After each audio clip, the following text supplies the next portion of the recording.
জান্নাত হলো ধুধু খালি জায়গা। বলেন জান্নাত কি? ধুধু খালি জায়গা।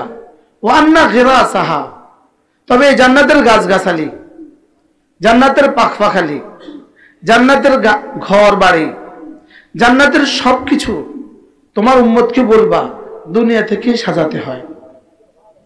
সুবহানাল্লাহ বলা কি সাজাতে হবে কোত্থেকে? দুনিয়া থেকে। দুনিয়া থেকে এটা সাজাতে হয়। জান্নাতে গিয়ে সাজাবার কোনো সিস্টেম নাই। জান্নাতে গিয়ে সাজাবার কোনো কি নাই? বলেন সিস্টেমই নাই। বুঝেন নাই কথা? যেমন ধরেন 10টা বাজে এয়ারপোর্টে আপনার ফ্লাইট, 10টা বাজে দুবাই যাবেন। 10টা বাজে কোথায় যাবেন? দুবাই। আপনি 10:15 বাজে এয়ারপোর্টে গেছেন, এখানে আর আপনি দুবাই যাওয়ার কোনো সিস্টেমই নাই। বুঝেন নাই কথা? এই ফ্লাইটটা ব্যাক করার কোনো সিস্টেমই নাই। কারণ এটা কি নাই? যেমন 4 আঙ্গুল নিয়ে বাচ্চা যদি দুনিয়াতে আসে, 5 আঙ্গুল দেওয়ার সিস্টেমই নাই। 1 চোখ নিয়ে দুনিয়াতে আসে, এটাকে 2 চোখ দেওয়ার সিস্টেমই নাই। ঠিক জান্নাতে গিয়ে জান্নাত সাজাবার সিস্টেমই নাই। এটাকে সাজাতে হবে এপার থেকে, এখন থেকে। আলাম ইয়ানি লিল্লাযীনা আমানু আন তাখশা কুলুবুহুম লিযিকরিল্লাহ ওয়া মা নাযালা মিনাল হক। তোমার কি এখনো সময় হয়নি জান্নাত সাজাবার? সুবহানাল্লাহ বলেন। যেমন ধরেন আপনি আষাঢ় মাস, এই মাত্র 1 বিঘত পানি আছে, আপনি এখন আউশ ধানের চারা লাগাবেন। তো মানুষ আপনি লাগাচ্ছেন না, তো মানুষ কি রে তোর কি চারা লাগানোর সময় এখনো হয়নি? কিন্তু সময় যাবো, তুই কবে লাগাবি? কি কয় বলেন না? সময় চলে যায়, তুমি কবে লাগাবা?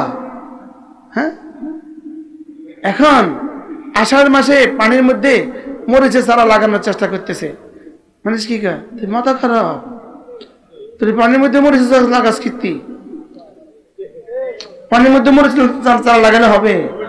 আর শুকনোর মধ্যে ধান লাগাইতেছে হবে? বেকুব, শুকনোর মধ্যে ধান লাগাস কি লেগা? এটা তো সিস্টেম নাই। কাঁচা পানির মধ্যে মরিচ লাগাও কেন? এটা তো সিস্টেম নাই। না, এটা হবে না। এটা কি হবে না? তাহলে হযরত ইব্রাহিম আলাইহিস সালাম কি বললেন?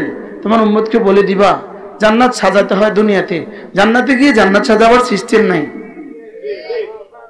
কি বলছি বলেন? জান্নাতে গিয়ে জান্নাত সাজাবার কি নাই? কোনো একটা সিস্টেম নাই।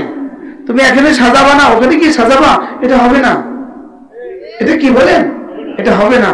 এখন জান্নাত সাজাবার জন্য রব্বে কারীম কিছু ফরজ বানিয়ে দিয়েছেন, কিছু ওয়াজিব বানিয়ে দিয়েছেন, কিছু সুন্নাত বানিয়ে দিয়েছেন, কিন্তু কিছু মুস্তাহাব বানিয়ে দিয়েছেন, কিছু নফল বানিয়ে দিয়েছেন। সুবহানাল্লাহ বলেন। যেটা যেখানে সেটআপ দিয়েছেন, এটা এখানে শরীয়ত, এটাই এখানে ইবাদত। যখন যেটা যেভাবে দিয়েছেন বলেন, এটা তখন সেভাবে করা, এটার নামে ইবাদত, এটার নামে জান্নাত। কি ভাই? মূলত খেয়াল করেন, ঠিক এই মুহূর্তে আল্লাহ নতুন কথা দিলে ঢালছে।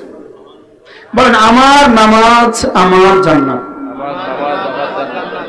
আবার বলেন আমার তিলাওয়াত আমার জান্নাত, আমার তাসবিহাত আমার জান্নাত।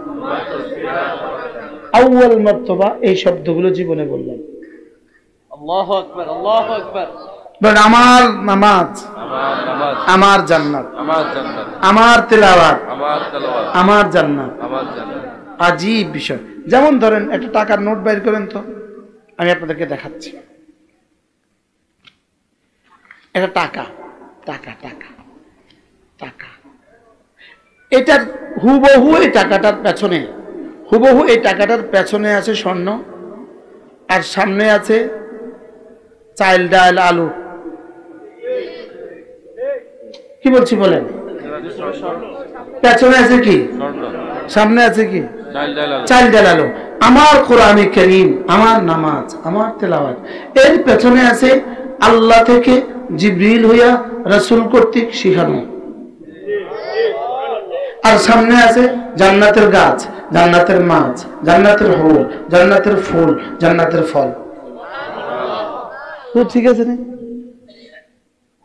ঠিক আছে না? এই টাকাটার পেছনে কি আছে? এটা কি শুধু কাগজ না, এর পেছনে স্বর্ণ আছে? আমি দেখছি কাগজ, লেকিন এর পেছনে কি আছে? আপনি দেখতেছেন সুবহানাল্লাহ, লেকিন এর পেছনে আল্লাহ কর্তৃক, জিবরিল কর্তৃক, রাসূল কর্তৃক আবু বকরকে শিখানোর এক লম্বা ক্রমধারা আছে। আর এর পেছনে আছে স্বর্ণ, এর সামনে আছে মূলা, সামনে আছে আলু, সামনে আছে সিম, সামনে আছে শিং মাছ, সামনে আছে দুধ, সামনে আছে কমলা, সামনে আছে পৃথিবীর সব। আমার সুবহানাল্লাহর পেছনে আছে এগুলো, সামনে আছে জান্নাতের সব। সুবহানাল্লাহ। কি ভাই, এই কাগজটার পেছনে, এই পর্দাটার পেছনে কিছু আছে না নাই? জোরে বলেন, আছে না নাই? এখন যদি আপনি 100 বার বলেন এই পর্দাটার পেছনে একটা বাড়ি আছে, বাড়ি আছে, বাড়ি আছে, আমি কিন্তু দেখছি না, আপনি কিন্তু জেনে বলছেন বাড়ি আছে, বাড়ি আছে। এখন এই পর্দাটার পেছনে বাড়ি আছে, বাড়ি আছে, 1 কোটি বার বললেও 1 আনা নেকি হবে না। কেন? এটা আপনি দেখে বলছেন। এই জন্য আমার সুবহানাল্লাহর পেছনে আমার জান্নাতের ফুল আছে। এটা বললে সঙ্গে সঙ্গে 70 বছরের বেরিয়া ইবাদতের নেকি হয়ে যাবে। মানে সুবহানাল্লাহ বললে যে নেকি হবে, আমার সুবহানাল্লাহর পেছনে জান্নাতের ফুল আছে, এটা বললে এর চেয়ে কোটি গুণে বেশি নেকি হবে। সুবহানাল্লাহ। কেন? বলে এটা যে আমি দেখি না, শুধুই নবীজি বলেছেন, এটা বিশ্বাস করেছি, এজন্য। কি হয়? আমার সুবহানাল্লাহ, এটা হলো আমার ইবাদত। এ মেরে ভাইও, আমার সুবহানাল্লাহর পেছনে জান্নাতে ফুল আছে, এটা হয়ে গেছে দাওয়াত। এটা হয়ে গেছে কি? দাওয়াত। আজীব না? এবার দাওয়াতের নেকি বেশি না ইবাদতের নেকি বেশি? সুবহানাল্লাহ বলে না? তাইলে আল্লাহ, এটার পেছনে আমাদের রফিক সাহেব হুজুরের ইখলাসের বরকত আছে। না এই কথাগুলো আমাকে দিয়ে এই মজলিসে আল্লাহ কয়তো না, এটা আমাদের হুজুরের ইখলাসের বরকত আছে। যিনি 36 বছর এক মসজিদের খতিব হয়, তার পা ধুয়ে পানি খাওয়া উচিত। কি বলছি? এত বছরও বুঝি এক হুজুর এক মসজিদে থাকে, 36 দিন থাকাই তো মুশকিল। হুজুরের আখলাক এত সুন্দর। কি এই জন্য আল্লাহু আকবার কাবীরা। কি বলছিলাম? রব আমাদেরকে ঈমানের দৌলত দিয়েছেন, বলেন। এরপরে কিছু জিনিস বানিয়েছেন কি? ফরজ, বলেন। 5 ওয়াক্ত নামাজ, রমজান মাসে যাকাত, হজ, ফরজ, বলেন। হজ কি? ফরজগুলোকে ফরজ করলেন কেন? আল্লামা শাহ হাকিম মোহাম্মদ আখতার রাহিমাহুল্লাহ তাআলা তিনি বলেন, ফরজগুলোকে ফরজ করলেন এজন্য আল্লাহ তাআলা ফরজের চেইন দিয়া, ফরজের শিকল দিয়া বেঁধে বেঁধে আমাকে জান্নাতে দিতে চান। তুই করবি না, তোরে ফরজ করে দিলাম। তুই করবি না, তোকে কি করে দিলাম? ফরজ করে দিলাম। বলেন, ফরজের রশি দিয়া বেঁধে, বলেন, আল্লাহ আমাকে জান্নাতে দিতে চান। যেমন পাগলরে বাইন্দা ওষুধ খাওয়াতে হয়, যেমন পাগলরে কি করতে হয়? পাগলরে বাইন্দা ওষুধ খাওয়ায় না, ইচ্ছাকৃত খাওয়ায়। কি লেগা? জন্য বলি আলহামদুলিল্লাহ। মেরে ভাই ও রব্বে কারীম আমাদেরকে মুমিন হিসাবে বানিয়েছেন, এজন্য বলি আলহামদুলিল্লাহ। আমাদেরকে মুমিন হিসাবে বানিয়ে নিশ্চিত 10 দুনিয়ার জান্নাতের অধিকারী করে দিয়েছেন। যেন এমন আমরা জান্নাতের মালিক হয়ে গেছি, ভূমির মালিক হয়ে গেছি, তবে এটা সাজাবার জিম্মাদারি আমাদের। বাবা যেমন ছেলেকে জমি দিয়ে যায়, বাবা তোমাকে আমি জমিটা দিয়ে গেলাম, এটা বাড়ি ঘর করার দায়িত্ব তোমার। আল্লাহ তাআলা যেন বলেন, তোমাকে ঈমান দিয়ে আমি জান্নাত দিয়ে দিলাম, তবে এটাতে বাড়িঘর করার দায়িত্ব তোমার। কি হয়? ঈমানের বরকতে জান্নাত দিলাম, বলেন, তবে এটা সাজাবার দায়িত্ব তোমার।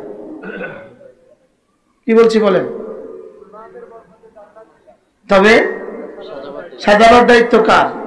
সাজাবার দায়িত্ব আমার। এজন্য রাসূল করিম সাল্লাল্লাহু তাআলা আলাইহি ওয়াসাল্লাম মেরাজে যখন গেলেন, হযরত ইব্রাহিম আলাইহিস সালামের সাথে চতুর্থ আসমানে দেখা হলো। সমস্ত নবীরা রাসূলকে দাঁড়িয়ে সালাম করলেন, লেকিন ইব্রাহিম আলাইহিস সালাম দাঁড়িয়ে সালাম করেন নাই, তিনি ঠায় বসে থাকলেন, তিনি উঠেন নাই। হযরত ইব্রাহিম কি করেন নাই? প্রশ্ন, তিনি উঠেন নাই কেন? সমস্ত নবীরা দাঁড়ালেন, হযরত ইব্রাহিম আলাইহিস সালাম দাঁড়ালেন না কেন? বলে হযরত ইব্রাহিম আলাইহিস সালাম এই জন্য দাঁড়ান নাই, ইব্রাহিম আলাইহিস সালাম আব্বা, আব্বা ছেলেকে দেখলে দাঁড়াইতে হয় না, ছেলে যত বড়ই হোক। সুবহানাল্লাহ বলে। এই জন্য ইব্রাহিম আলাইহিস সালাম কি করেন নাই? দাঁড়ান নাই। আল্লাহর নবী হযরত ইব্রাহিম আলাইহিস সালাম মুসাফা করছেন, মুআনাকা করছেন, কথা বলছেন। তখন ইব্রাহিম আলাইহিস সালাম রাসূলকে বললেন, মুহাম্মদ আকরি উম্মাতাকা মিন্নি আসসালাম, তোমার উম্মতকে আমার পক্ষ থেকে সালাম দিবা। সকলে বলেন ওয়া আলাইকা ওয়া আলাইহিমুস সালাম। তার সালামের জবাব দিবেন জাতির পিতা ইব্রাহিম আলাইহিস সালাম। সুবহানাল্লাহ। হযরত ইব্রাহিম আলাইহিস সালামের বললেন ওয়া আখবিরহুম, তোমার উম্মতকে আমার পক্ষ থেকে একটা সংবাদ দিবা, আন্নাল জান্নাতা তাইয়্যিবাতুত তুরবা, জান্নাতের মাটি বড় মিষ্টি, বড় উর্বর, আজবাতাল মিয়াহ, পানি বড় সুমিষ্টি, মাটি উর্বর, বীজ লাগালেই গাছ ওঠে, বীজ লাগালেই কি ওঠে? গাছ ওঠে। মাটি বড় উর্বর, পানি বড় মিষ্টি। তবে ওয়ান্নাল জান্নাতা কিয়ান, জান্নাত হলো খালি ধু ধু জায়গা। আমার দিকেই তাকান, অসুবিধা নেই। জি, এই আবার তুমি ওদিকে তাকান।